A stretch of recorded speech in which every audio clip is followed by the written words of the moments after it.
మన గర్ల్ ఫ్రెండ్తో మాట్లాడే టైం వచ్చేసింది. హలో హలో, మన గర్ల్ ఫ్రెండ్ అంటే మన కాదు, మా girl friend Rashmika to please come forward. Hardy welcome once again. So girl friend trailer చూసిన తర్వాత నిజంగా మరొకసారి ఫిదా అయిపోయాము ఫర్ యువర్ అమేజింగ్ పర్ఫార్మెన్స్.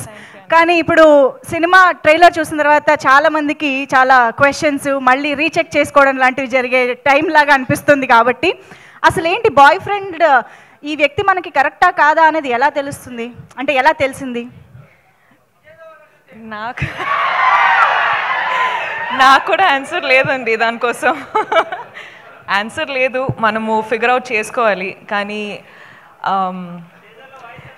మనతోనే అబద్ధం లేకుండా మనము చూస్తే, మనం ట్రూలీ మనము లైయింగ్ కాకుండా మనము ఫిగర్ అవుట్ చేస్తే చెప్పేసాలి పార్ట్నర్కి ఇది కరెక్టా లేదా అని మాట్లాడాలి. It's what I think. What is Rashmika's type?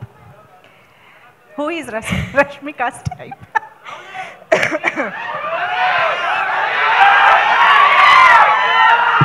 అందరికి తెలిసే, అక్కడి నుంచే వచ్చిందంట ఆన్సరు. అంతే అంతే అంతే అంతే.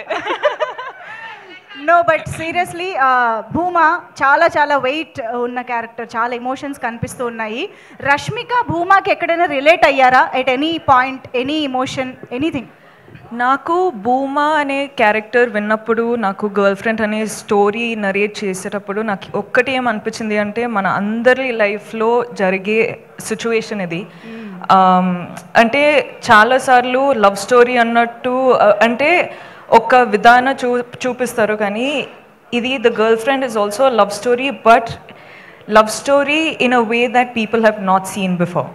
ఓకే, అంటే ఆ సెన్సిటివ్ టాపిక్స్ ఉంటాయి కదండి, అంటే మనము బెస్ట్ ఫ్రెండ్స్ తోటి మాట్లాడుకుంటాం కానీ బయట వాళ్ళతోటి మాట్లాడము. అట్లాంటి లవ్ స్టోరీ ఇది. సో ఇప్పుడు మనకు సినిమా చూస్తే బెస్ట్ ఫ్రెండ్ తో మాట్లాడినట్టు ఉంటుందంట, అంటే చాలా కాన్వర్సేషన్ స్టార్ట్ అవుతాయండి. ఓకే, అదనమాట సంగతి. మనం గర్ల్ ఫ్రెండ్ తో చాలా రిలేట్ కాబోతున్నాం అని అర్థమైంది. So over to you Rashmika, me fans తో, మీ ఆడియన్స్ తో మాట్లాడుకోవచ్చు. హాయ్ అండి, థ్యాంక్ యూ సో మచ్.